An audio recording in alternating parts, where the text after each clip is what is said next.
Voilà mes amis, on se retrouve à nouveau avec Monsieur Ababou. Et aujourd'hui, je dois prévenir que malheureusement, le cours sera un peu plus court que d'habitude. 35 minutes, c'est pratiquement que notre cher ami, notre maître qui va parler.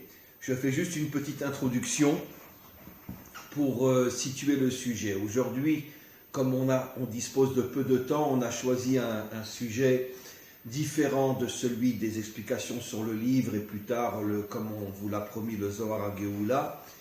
Aujourd'hui, M. Ababou va parler de l'un de ses plus grands maîtres, qui était un homme inimaginablement grand, qu'on appelait de son nom de scout Eyi en français, Manitou, qui était en vérité le fils du grand rabbin d'Oran. Donc le Rav Ashkenazi, son père était le grand rabbin de Oran, il est lui-même né en Algérie, après il est venu en France, un philosophe juif et en même temps un homme pratiquant bien évidemment d'une dimension inimaginable.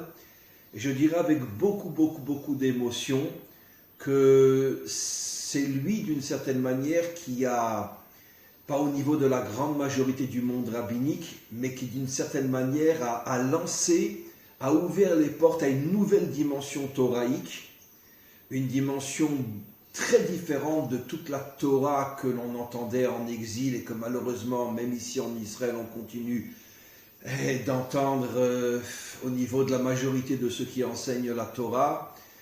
Et lui a été dans un chemin d'ailleurs qui lui a valu, comme tous ceux qui cherchent la vérité vraie, qui lui a valu un tsunami d'ennemis d'une certaine manière, de gens qui étaient contre lui, qui n'acceptaient pas sa vision des choses, mais c'est justement parce que comme il était un homme authentique, un homme vrai, un homme qui cherchait de toutes ses forces la vérité, il a forcément eu tout le système, tout l'établissement contre lui, mais il a ouvert des portes que beaucoup d'entre nous continuons à suivre. Moi-même, je l'ai rencontré qu'une seule ou deux fois dans ma vie, quand il y a de très nombreuses années, quand j'étais à Jérusalem.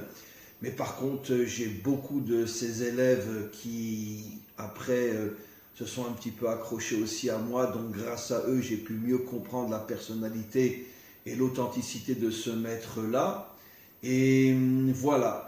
Et comme notre grand ami, M. Ababou, était lui-même, et est toujours, un très grand élève de Manitou, donc je vais lui laisser la parole et présenter un petit peu le personnage dans une perspective qui est la Torah de la délivrance.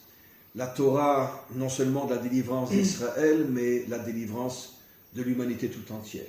Bien, Rav, bonjour. C'est avec une très grande émotion que je parle d'un de mes maîtres. Je peux dire un homme absolument unique, extrêmement simple, ouvert à tous, alors qu'il aurait pu rester dans sa yeshiva autour de ses élèves. Il est décédé à peu près. Alors, je vais en parler. Oui, très bien. Alors, c'était un homme authentique, avec une Torah de vérité, une Torah authentique. On entendait Manitou et les autres. Et Manitou, mon maître, le Rav Yehuda Léon Ashkenazi, de mémoire bénie, pratiquement seul, dans un effort incommensurable. Pendant 50 ans, il a été le Rav de la communauté des Juifs de France, et pas seulement. C'était un homme universel par excellence. C'était un homme d'une Torah authentique. Il était très apprécié par les Africains. Oui, je vais en parler. Je vais en parler parce que à un moment donné, je devais le suivre. Bon, enfin, ça c'est pas fait. Et le Rav Manitou, Zichrono Tzadik Libracha, était un homme authentique. D'abord, regardez, c'était un très grand spécialiste du Maharal de Prague, comme le professeur André Neher, Zichrono Libracha, comme le professeur Beno Gross. Cette équipe-là était montée en Eretz Israël juste après la guerre des 6 jours, c'est-à-dire dans les années 78-79. Ils se sont rencontrés ici avec le Rav Dreyfus aussi, je ne sais pas si vous avez connu. Oui, bien sûr. Manitou est arrivé en Israël après la guerre de 6 jours. Oui, il est arrivé en Israël. Il a commencé à prendre conscience de l'importance véritable de la terre d'Israël lors de sa rencontre avec le fils du Rav Kook, le Rav Yehuda. Il a étudié avec lui. Il a étudié avec lui en 1955-56. Avec le fils du Rav Kook. Oui, le Rav Yehuda, Zvi Yehuda Kook, oui. Zichrono Tzadik Libracha. Et en une nuit, nous étions en 1955-56, en une nuit, Il a dit, comme ça le Rav, je suis passé de juif, de galoute, d'exil à l'hébreu. C'est en une nuit qu'il m'a fait faire la brite, la mila, la circoncision du cœur, de manière à ce que je entre dans une vie qui est une vie tout à fait différente de ce que j'étais avant. Et il m'a fallu, dit Manitou, toute ma vie ensuite pour pouvoir devenir jour après jour hébreu. Alors Manitou, évidemment, pour moi personnellement, c'est un homme clé. D'ailleurs, excusez-moi de vous interrompre, le mot juif est une appellation galoutique. Oui, bien sûr, bien sûr. Galoutique. Bien sûr. En vérité, on va redevenir des Hébreux. Bien sûr. On va quitter ce nom galoutique. Bien sûr. Abraham. D'accord ? Alors, ce qui est très important, c'est que Manitou, d'abord, il faisait l'union des contraires. C'était un grand spécialiste du Maharal. Il faisait l'union de tout. Et lui-même, il était l'union des contraires. De par son père, si vous voulez, il était ashkénaze, il était polonais, ashkénazi. Oui, son père... l'origine. Ashkénazi d'ailleurs. Ashkénazi. Ça veut dire ashkénaze. Oui. Il est marié avec Bambi, qui est une fille une Essoéchola de Pologne. Ah, son épouse était polonaise. Oui, son nom était ashkénaze polonaise. Du côté de sa mère, la famille Touboul. Là, nous sommes chez les séfarades, mais sa mère, par ses aïeux, bien entendu, descendait du Harizal. Le Harizal fait partie de la famille de Manitou. Je ne sais pas si vous vous rendez compte. Donc français à l'origine. Français à l'origine, d'accord. Et donc Manitou était à la fois un véritable séfarade, parce qu'il est né à Oran, et il a étudié en Algérie, il a étudié à Oran, il a étudié à la yeshiva d'Oran, il a fait aussi des études laïques au lycée d'Oran, il a eu un certificat de philosophie à l'université d'Alger. Après, il est parti à Paris. Il a eu un autre certificat, une licence de philosophie et de psychologie sociale à l'université de Paris. Il a étudié avec le grand ethnologue, Claude Lévi-Strauss. Ça a été son adjoint pendant des années. Donc c'est quelqu'un qui a fait l'union des contraires entre le rôle et le Kodesh. Le petit Fabien qui venait entre la dimension laïque et spirituelle. Entre la dimension du rôle laïque et la dimension spirituelle. Moi qui venais de ma petite université, ou de ma grande université de Sorbonne, je croyais être féru de connaissances. Je m'aperçois tout de suite qu'avec Manitou, je ne connaissais rien. Pratiquement rien. C'était seulement une couche superficielle. Et que dans cette couche superficielle, il y avait un monde caché, secret, qui était enfui en moi, que Manitou m'a, au jour le jour, entre les années 87 et les années 96, à sa mort, il est mort en novembre 1996, Zichrono Tzadik Libracha, et Manitou... C'est pour ça que je l'ai rencontré moi en Israël 2 ou 3 fois, parce que je suis arrivé moi en 92 en Israël, et j'étais dans son lieu d'études, j'ai assisté à des cours à C'est ça, à Mayanot, au Santiaïr, etc. Exactement. Alors, donc Manitou était quelqu'un si vous voulez, d'entier. Il n'avait peur de personne. Il était redevenu véritablement hébreu. C'était un confident de président. Il a très très bien connu le président Biya du Cameroun. C'était un confident. Le président Biya qui était un chrétien, entre parenthèses. Les dirigeants africains l'amenaient. Oui. Il a fait. Écoutez, c'est pas difficile. Je vous donne un exemple. Entre 1992 et 1993, il y a eu une série de séminaires au Cameroun, à Yaoundé, sur Moïse l'Africain. Et c'est sur bien Moïse l'Africain. Que c'est lui le premier qui, en tant que rave juif ou hébreu, à avoir compris qu'il fallait ramener l'Afrique à Israël. Exactement. Comme j'essaye moi de le faire aujourd'hui, mais j'avoue que je ne suis que son héritier. C'est le premier qui a pris conscience que la délivrance finale devait d'abord et avant tout connecter le monde africain à Israël. Oui, absolument. Et donc c'était un confident du président Biya, qui était chrétien, et ils étaient vraiment comme des frères. Les deux familles étaient reliées, elles se voyaient très souvent, et ce séminaire sur Moïse l'Africain, et notamment avec la Couchite, le rapport avec la Couchite, le rapport avec Tzipora. Sa première épouse. Oui. Et on y reviendra d'ailleurs au niveau du Zohar, parce qu'à un moment donné on parlera de ça, des rapports entre Tzipora et la Couchite. Ça c'est très très important pour comprendre le Masha Ben David à la fin des temps de l'histoire. Rav. Alors donc, Manitou, notre maître, était tout simplement ouvert à toutes les religions, que ce soit l'islam, il parlait avec les imams de manière extrêmement libre, et les relations avec le grand imam de France étaient toujours très très respectueuses. Il a rencontré aussi le Dalia, bien sûr, le Dalai Lama. Dalai Lama. Il a rencontré le Dalai Lama en 1992. Il était ouvert, évidemment, il a préparé le chemin à Voilà. C'est pour ça que je vous dis ça. Tout ça pour vous dire qu'en fin de compte, c'est un homme source, un élément fondamental, un moteur de la messianisation du monde. C'est lui qui a allumé. Mais je vous dis, je me souviens, je vous donne un exemple, hein, je me souviens, un cours de Manitou avec son humour qui était le sien, un humour absolument, j'allais dire, extrêmement puissant dans les mots, dans la phraséologie, que ce soit en hébreu, parce qu'on l'écoutait aussi en hébreu ou en français, que ce soit véritablement dans la manière de parler la langue de Molière. Il possédait parfaitement la syntaxe. Et c'était quelqu'un qui nous touchait à notre âme le plus profondément. C'est-à-dire que véritablement, chaque mot était une arme. C'était une épée qui nous transperçait. Vous savez, après les cours de Manitou, on ne disait plus rien. Je me souviens parce que souvent on l'accompagnait jusqu'à chez lui. C'était un homme extrêmement merveilleux, extrêmement simple. Il était un peu fatigué. On le raccompagnait jusqu'à chez lui. Il habitait au nord de Jérusalem. Et, quel quartier Non, il habitait au nord de Jérusalem, à côté de Hadassah, Achat Sofim, du côté d'Achat Sofim là-bas. Quoi, dans le côté musulman? Non, pas du tout. Dans le quartier juif, mais au nord de Jérusalem. Ce qu'on appelle Achat Sofim. Ah, là où il y a l'université. D'accord? Par là-bas, il habitait. Ah, si loin il habitait si loin, oui, il louait, etc. Il vivait très simplement. Et pendant le voyage, après ses cours, tout simplement, on n'avait rien à dire que le silence, le silence respectueux devant un immense. On avait compris que de lui sortirait véritablement un mouvement qui sera le mouvement du Mashiach. Ça, on l'avait compris. Et lui, au fond de lui-même, le savait. C'est pour ça qu'il a tenu jusqu'à l'avant-dernier jour de sa mort. Il donnait des cours. Il voyageait d'Israël en France, d'Israël au Canada, d'Israël en Afrique, à peu près une fois par mois. Mais il faut le faire. Et il donnait des cours évidemment à Paris, au centre Rachi, etc.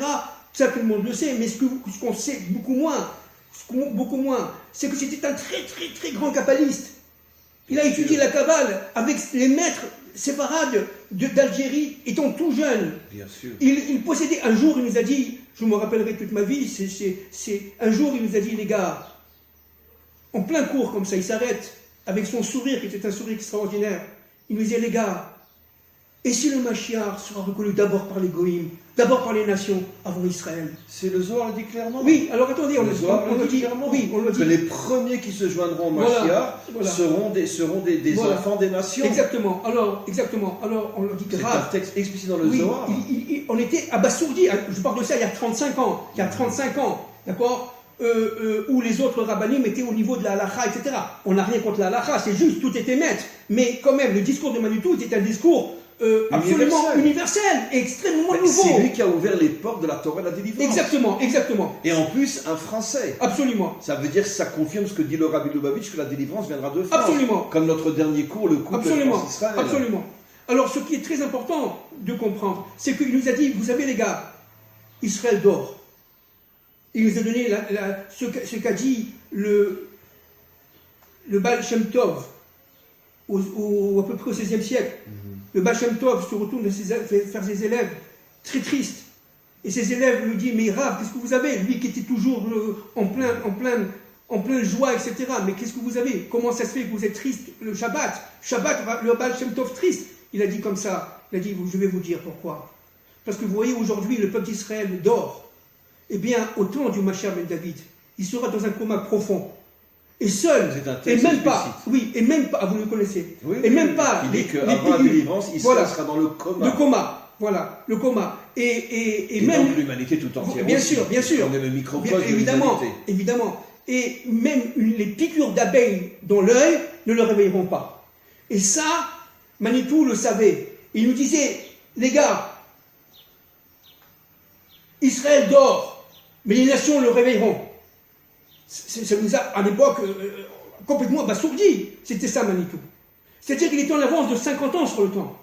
Aujourd'hui, après 24 ans après son décès, son départ de ce monde, mais il est toujours là, bien entendu. Les grands maîtres sont toujours là. Mais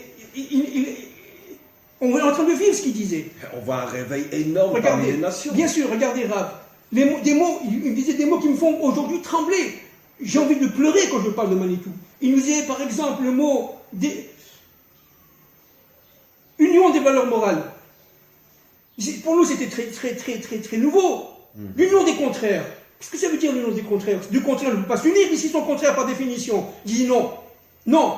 Il nous expliquait à partir de Tiferet pourquoi l'union des contraires était absolument fondamentale. Il nous citait le Maharal, Verut Hashem, il nous citait le Maharal, Netzar Israël, il nous citait tout ça. Ça, c'était Manitou.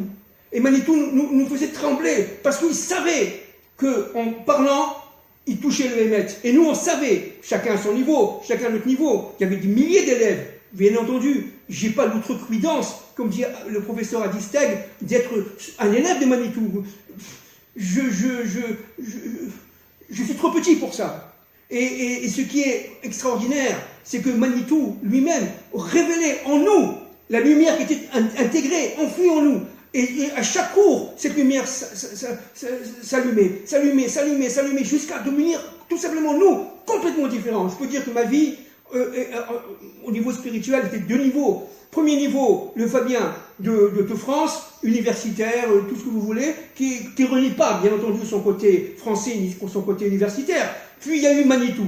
Et Manitou m'avait passé de mon extériorité à mon intériorité. Et mon intériorité, il fallait au jour le jour, la creuser à partir de la pensée de Manitou, c'est-à-dire cette union des contraires qui fait que, notamment, l'homme et la femme, d'accord, à partir de ce moment-là, pour devenir soi-même, pour révéler qui nous sommes au fond. Et son mot principal, c'était hébreu, identité. Bien sûr. Hein? Il parlait de Toladot, les Tolédotes, c'est-à-dire l'engendrement. Pour lui, regardez, une citation que j'ai dit, si jamais je parle de Manitou, je ne savais pas que j'allais parler vraiment de Manitou aujourd'hui. Si je parle de Manitou, je dirais ça. Regardez. L'une des lignes, je cite Manitou, l'une des lignes directrices de cohérence essentielle des récits de la Torah est la fécondité du temps historique. La fécondité du temps historique. C'est-à-dire la capacité de l'homme d'engendrer l'identité adamique voulue par le projet divin. Manitou, Rav Léon Ashkenazi. Je ne savais pas qu'il parlait d'identité adamique. Mais bien sûr, Manitou. Moi, j'appelle les enfants des nations, je les appelle Bnei Adam. Mais bien sûr. Je ne savais même pas que c'est lui qui... Encore une fois, c'est lui le premier qui a lancé le concept adamique. Voilà, exactement, c'est un précurseur de tout. De toute la Torah de la délivrance. Cette Torah est une Torah d'authenticité. Elle touchait énormément l'égoïme. Elle touchait énormément l'égoïme. Il était invité par les rois et par les dirigeants africains. Absolument. Et le Dalai Lama a voulu le rencontrer. Absolument.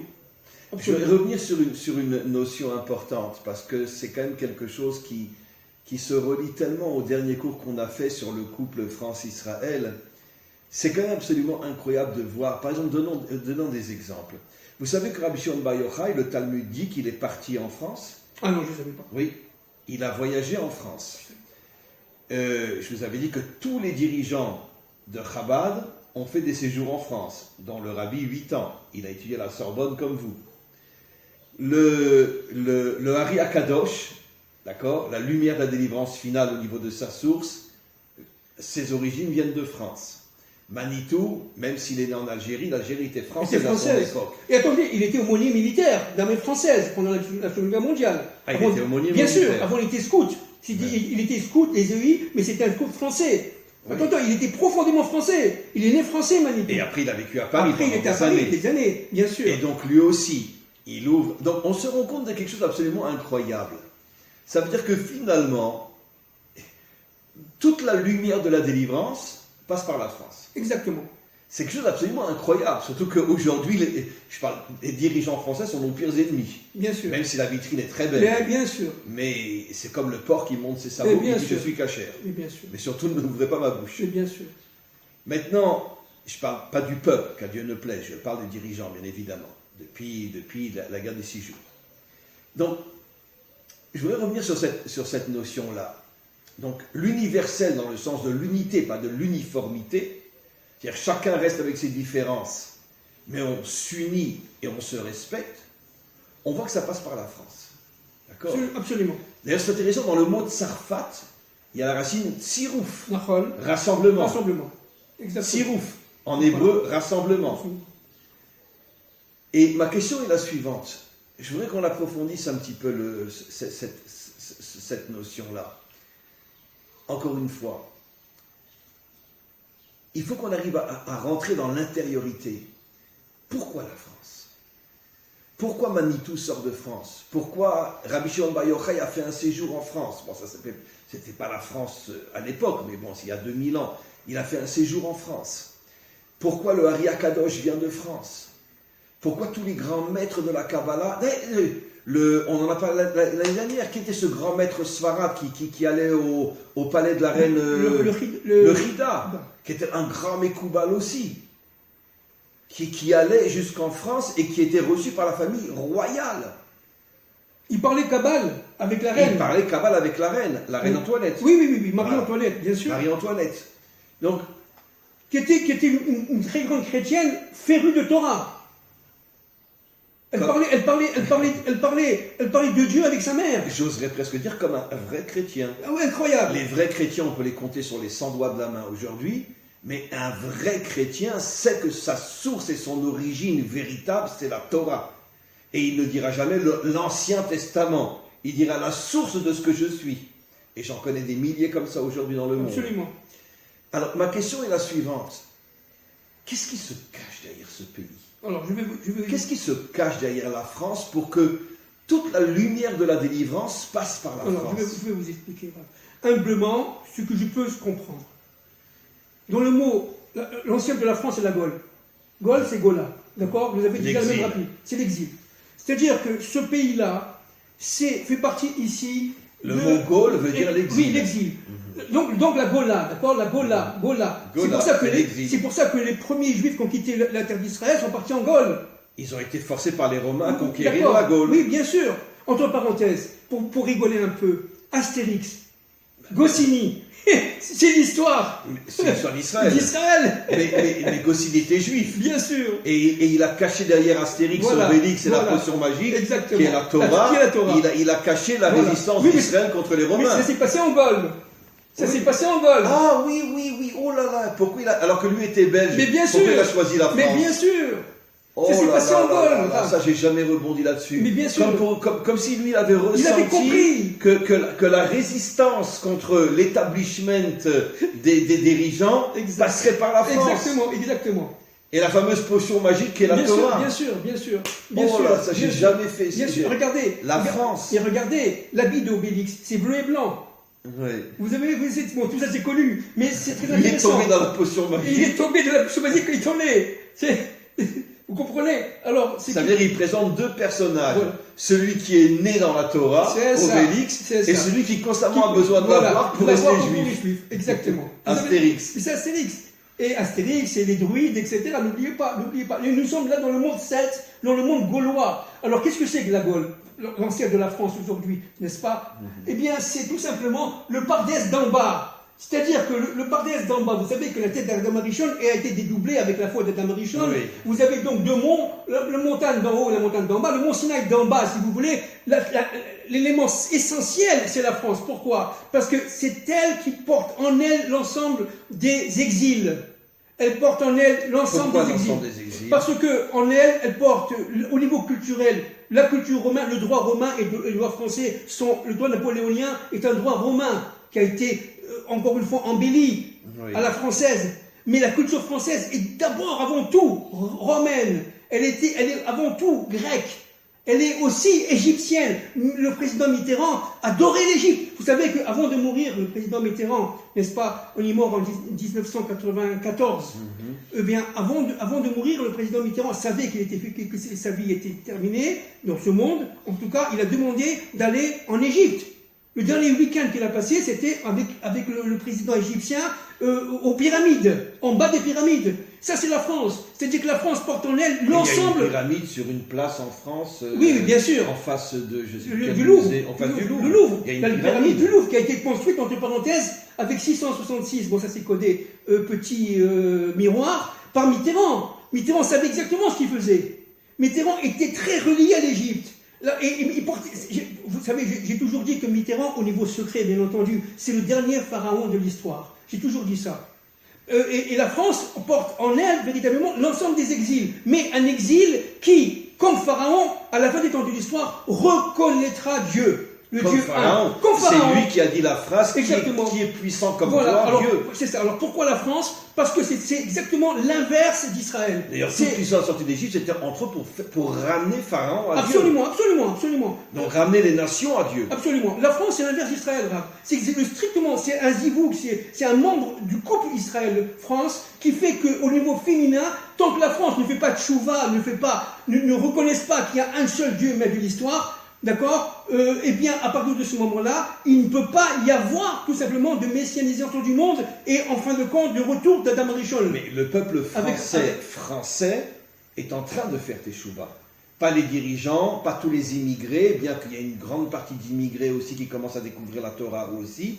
Mais le peuple français, dans son naissance française, pas dans sa majorité bien sûr, mais il y a une dynamique de teshuva, de prise de conscience inimaginable au niveau du peuple français aujourd'hui. Oui, absolument. Mais de toute façon, on le vit tous. À travers Internet, etc., on le vit tous.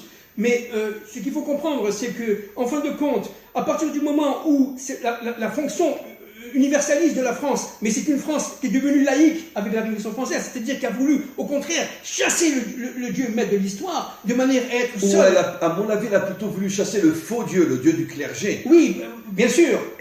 Mais elle ne connaissait pas un autre Dieu, donc elle a pensé qu'elle s'éloignait de Dieu. Voilà. Mais petit à petit, de plus en plus de Français prennent conscience que la séparation entre l'État et le clergé, c'est en vérité un bienfait pour le monde. Absolument. Parce que le clergé était la plus grande crapule qu'il y avait sur Terre. Écoutez, ce que vous dites, c'est absolument juste. Mais il n'empêche que la référence à Dieu, à ce moment-là, a été amoindrie. La référence à Dieu, Dieu a été mis de côté, si vous voulez. C'est la fête de l'être suprême. En 1792, les Français ont fêté l'être suprême, d'accord? C'est-à-dire, c'est quoi l'être suprême? C'est pas Dieu, c'est l'homme.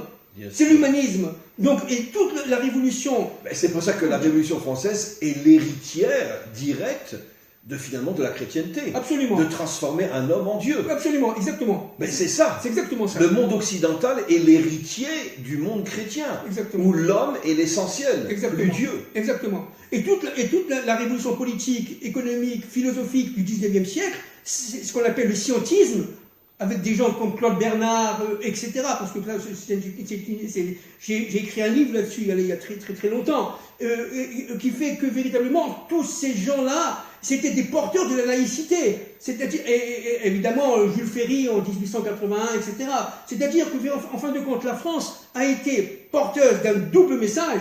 Un message, certes, d'exil, avec l'Empire romain a envahi la France, bien entendu, les Grecs, par leur culture, mais aussi l'Égypte, mais dans ce langage culturel, j'allais dire anthropologique français, il y a un autre message laïque qui vient, qui veut faire obscurcir le message culturel de manière à couper le Dieu de l'histoire. De sa propre histoire. Il y a encore une fois cette dualité en France. Les Français sont les premiers qui ont commencé à séparer le monde d'en bas du monde d'en haut. Oui, c'est ça, exactement. C'est exactement le problème. Donc maintenant, il faut que véritablement, à partir de Jérusalem, Bezrat Hashem, si Dieu veut, le couple Israël-France se reforme de manière à ce que la France puisse faire son mea culpa avant, parce que c'est où ça où elle disparaît. Alors, attention, la situation est très sérieuse et très grave.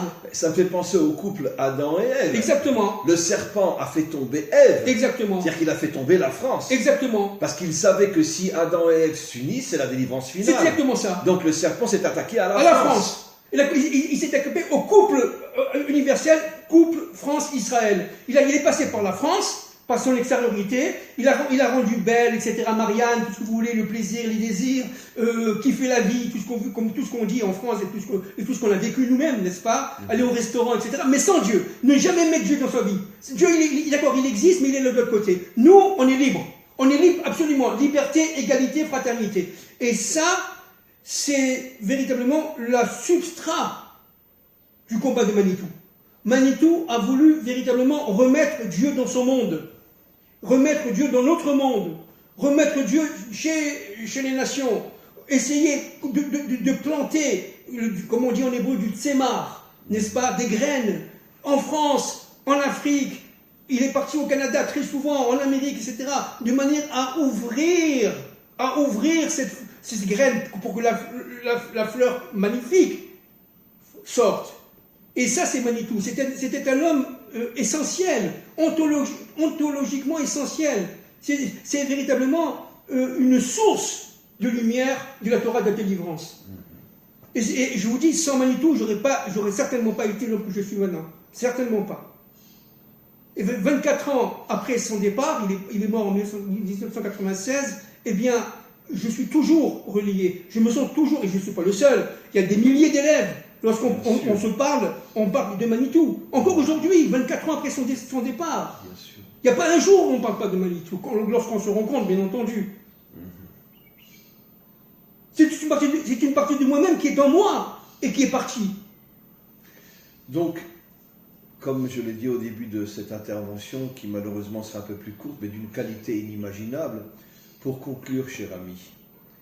Donc, on en revient toujours finalement à la continuation de ce qu'on a expliqué. Donc, les Juifs français ont un rôle inimaginable dans l'universel et l'unité du monde. Absolument. Plus que tous les autres Juifs. Pourquoi? Parce qu'ils font tout simplement le lien entre la France et Israël. Ils font le lien, c'est véritablement une sorte de couloir de transmission. Mais il faut qu'ils fassent leur fonction.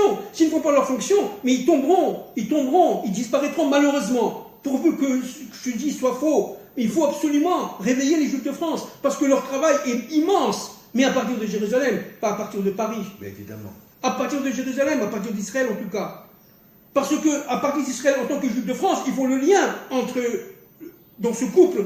Mais sachez que je vous mettrai en contact avec lui. J'ai déjà fait plusieurs zooms avec un mouvement qui s'est levé en Israël, dont le dirigeant s'appelle Steve Ochana, un mouvement francophone, on pourrait dire de révolution contre tout l'établissement et toutes les exagérations et toutes les... Je ne connaissais pas. Oui, et je vous enverrai son numéro de téléphone. Prenez contact avec lui. Et il est à la tête d'un mouvement qui est dans l'action inimaginable. Et en Israël, c'est le seul mouvement, pas seulement qui parle, parce que des mouvements qui parlent, il y en a beaucoup, mais qui agissent. Il a tout un groupe d'avocats avec lui. Par exemple, là, ils sont en train de partir en guerre contre la volonté qu'a le gouvernement d'obliger les enfants à se vacciner. Et il a monté tout un réseau d'avocats, etc. C'est un Français. J'ai déjà fait 2 zooms avec lui et ses amis. Ils sont sur mon site. Et c'est intéressant, parce que ça confirme ce que vous dites. Ça veut dire que, bon, ça fait 30 ans que je suis en Israël, je le connais le monde israélien. Des parleurs, il y en a beaucoup, mais des hommes d'action, j'en connais qu'un, un Français.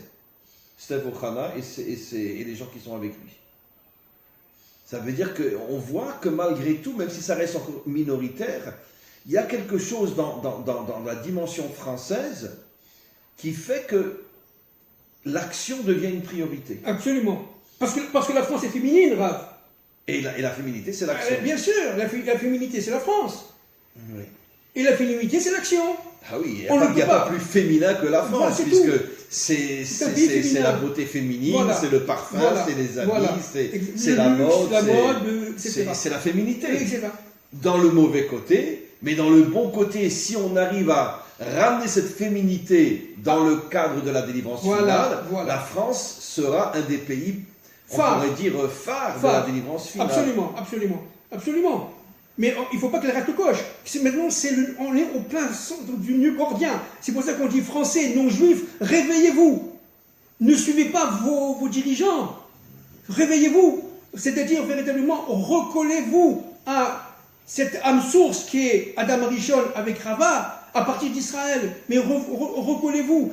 créez un mouvement en France, un mouvement de réveil, pour pouvoir faire sortir, et sauver la France, entre parenthèses, faire sortir le Mashiach, le Messie Ben David, quel qu'il soit, que les chrétiens l'appellent Jésus ou que nous on l'appelle Mashiach Ben David, c'est pas un problème. Le problème, c'est qu'en fin de compte, tous on reconnaît que c'est le Mashiach. Et donc, ce qu'il faut, c'est que vous, les Français non-juifs, vous vous réveillez de votre torpeur, de votre endormissement, de votre désinformation, et vous organisez en Comme on le sait, le venin du serpent, c'est la démocratie. Bien sûr. Qui endort tout le monde. Bien sûr. Je gagne ma vie, j'ai deux voitures, j'ai le restaurant, j'ai les vacances, j'ai la retraite. Qu'est-ce que tu veux le plus? La démocratie est la pire de toutes les dictatures qui n'a jamais existé sur Terre. Mais d'un autre côté, donc c'est dur de se réveiller quand on est dans un régime démocrate. Parce que tout le problème, parce que de notre côté, si le Français ne fait pas ça, eh bien il va à sa propre perte. Oui. Et il risque d'être tout simplement remplacé par ces Juifs de France qui sont en Israël, tout simplement. Donc si vous voulez, le débat est crucial. Nous sommes arrivés au temps gordien. Il faut absolument organiser, former, développer un mouvement du bas pour la reconnaissance, tout simplement, de la France en tant qu'identité culturelle française, unique, descendant de Milan, pour ne pas dire plus, descendant de Charlemagne et avant. Bien sûr. La France doit faire tchouva, elle doit reconnaître qui elle est profondément, et non pas se moudre dans ce parfum désodorant d'ailleurs, entre parenthèses, de l'assimilation. La France doit se réveiller et d'être une femme de combat pour Dieu, bien entendu, pour Dieu, pas pour son comme Mariam sur les barricades. Et comme Mariam sur les barricades, mais pour Dieu. Oui, mais c'est ça le problème, c'est que c'est toujours la même image, mais qui est du mauvais côté. Exactement. Ça veut dire qu'en vérité, l'image de Mariam sur la barricade est la plus grande des preuves, comme quoi la France savait quelle est la féminité de l'action. Exactement. Mais ça a été récupéré du mauvais côté. Par le serpent. Par le serpent. Parce que la femme, j'allais dire entre guillemets, Marianne, a été tout simplement souillée par la semence du serpent. Bien sûr. Donc il faut maintenant enlever cette semence du serpent, de manière à ce que la France soit elle-même. Et il y a des hommes politiques français que j'estime beaucoup, etc., n'est-ce pas, qui essayent de se réveiller, de comprendre un peu ce qui se passe, parce que tout simplement, nous sommes arrivés au temps final de la délivrance finale. Nous sommes arrivés au fond, à la fin des temps de l'histoire. Donc il faut que le couple se reforme entre la France et Israël, et à travers la France, le monde entier, bien entendu, universel. La France, c'est un élément source de l'universel. On pourrait presque dire que de la même manière qu'on dit constamment, et c'est une authenticité absolue, comme quoi Israël est le microcosme de l'humanité tout entière, on peut dire que la France est le microcosme des nations. Absolument. C'est exactement ça. La France est le microcosme des nations. C'est exactement ça. Ça veut dire qu'elle représente l'ensemble des nations. Exactement. Exactement. C'est pour ça que si la France s'effondre, les nations s'effondrent. D'ailleurs, la statue de la liberté en Amérique a été offerte par les Français. Bien sûr. Si la France s'effondre, l'universel s'effondre.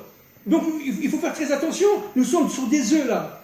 Réveillez-vous. Et notamment, je ne parle pas des élites. Ils ne m'intéressent pas. Je parle du peuple, du bon Car peuple. la délivrance viendra du peuple. Parce que la délivrance viendra de vous. Et à travers la France, c'est la Belgique, c'est la Suisse, c'est l'Espagne, c'est le Portugal, c'est l'Italie, c'est les États-Unis d'Amérique, la Louisiane qui est française d'origine, le Québec, le Canada, etc. Et j'en passe. Et l'Afrique francophone et l'Afrique anglophone. Tout le monde doit se réunir pour faire sortir le Mashiach Ben David à partir de Jérusalem, bien sûr. Quel que soit son nom, appelez-vous comme vous voulez. Mais l'essentiel absolu, absolument. On verra déjà qui c'est quand Mais bien sûr, on verra qui a raison à la fin. Mais l'essentiel, c'est de se battre contre les forces du mal. Être des combattants du bien, des combattants de Dieu. Merci beaucoup, Rav. À vous aussi. Merci énormément pour ce court, mais d'une intensité, d'une profondeur et d'une qualité inestimable. Et on se retrouve la semaine prochaine et on continue le livre que vous avez écrit. Merci beaucoup.